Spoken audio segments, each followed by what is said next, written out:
36 घंटे का निर्जला उपवास करके महिलाएं अपने परिवार के मंगल की कामना करती हैं। छठ पूजा क्यों और कैसे की जाती है, इस संबंध में जानने के लिए हम पहुंचे रायसेन के तालाब मोहल्ले में, जहां पर एक परिवार से हमने बात की और छठ पर्व पर व्रत रखने वाली एक महिला जो कि दिल्ली से अपने परिवार के साथ यहां आई है, उससे हमने जानकारी ली, जहां उन्होंने छठ पर्व के बारे में संपूर्ण जानकारी दी। परिवार के सुख, समृद्धि, शांति, धन संपदा के लिए की जाती है, पुत्र पौत्र की प्राप्ति के लिए की जाती है। महिलाएं अपने सुहाग की रक्षा के लिए करती हैं, बच्चों की लंबी उम्र के लिए करती हैं।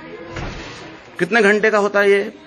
यह छठ 36 आवर्स यानी 36 घंटे का उपवास होता है इसमें। जिसमें आप कुछ नहीं लेते क्या? नहीं, एक दिन नहा खा होता है। नहा खा से यह इस व्रत की शुरुआत होती है।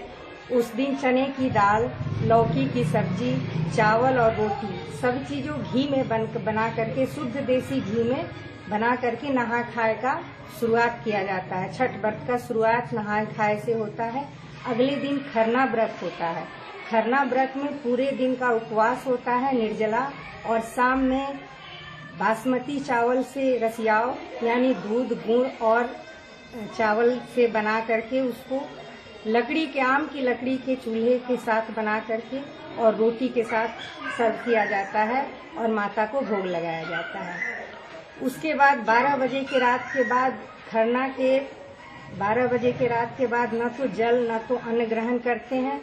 शाम में सूर्य व्रत का भगवान सूर्य देव को अर्घ दिया जाता है, और अर्घ के लिए हम लोग ठेकुआ बनाते हैं। दिन में महिलाएं 16 श्रृंगार करके नदी के पास जाकर के निर्जला व्रत रख करके भगवान सूर्य को, अर्धगामी सूर्य यानी सूर्यास्त के समय सूर्य को अर्घ देते हैं, और सूर्यास्त के बाद अपने घर लौटकर घर में अगर कोई मांगलिक कार्य हुआ हो, अर्थात विवाह हुआ हो या किसी बच्चे का जन्म हुआ हो, तो कोसी भराई का रस्म होता है, जिसमें गन्ने के साथ सभी प्रसाद को रख करके सभी प्रकार के फल, फूल, पान, कसैली, सुपारी, देसी घी के दीपक के साथ इस व्रत को पूरा किया जाता है।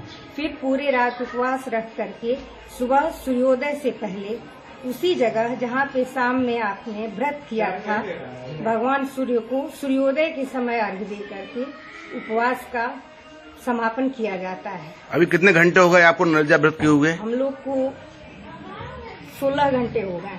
अच्छा, इसमें यदि किसी को भूख लग जाती है, कुछ लग जाती है, तो कुछ ले पाते हैं, ले सकते हैं? ऐसा नहीं होता है सर। माता की कृपा से ये निर्जला व्रत होता है, न तो भूख लगती है न तो प्यास लगती है, और हम अनवरत काम भी करते रहते हैं। एक कुंवारी लड़कियां भी कर सकती हैं क्या इसको? नहीं, महिलाएं ही करती हैं। पुरुष करते हैं, जिन पुरुष को श्रद्धा हो, भगवान में विश्वास हो, आस्था हो, या उनकी पत्नी का स्वास्थ्य खराब हो, या उन्होंने कोई प्रण लिया हो कि मैं ये कार्य पूर्ण होने के बाद मैं इस छठ का व्रत करूंगा, तो वो करते हैं। खासकर बिहार, यूपी जी ने व्रत रखा है, आपने क्या महसूस कर रहा है और क्यों रखा है इन्होंने? जैसा कि उन्होंने बताया कि सभी महिलाएं अपने घर में धन धान्य, विशेषकर अपने बच्चों के लिए ये व्रत रखते हैं ताकि उनका स्वास्थ्य अच्छा रहे, लंबी आयु उनको प्रदान हो। यही कारण है कि महिलाएं अधिकतर इस व्रत को रखती हैं। तो कभी आपने इनको रोका नहीं कि स्वास्थ्य खराब हो जाएगा इतना देर निर्जला व्रत रखने से? नहीं, देखिए, ये हमेशा आस्था का विषय रहता है, और जिसकी जैसी श्रद्धा होती है उस हिसाब से वो उसका पालन करने की कोशिश करते हैं। जहाँ तक व्रत का सवाल है या रोकने का सवाल है, क्योंकि हमारी अटूट आस्था है छठ मैया में, तो हम लोग हमेशा कोशिश करते हैं कि जितने अच्छे तरीके से हम इसको निर्वहन कर पाएं।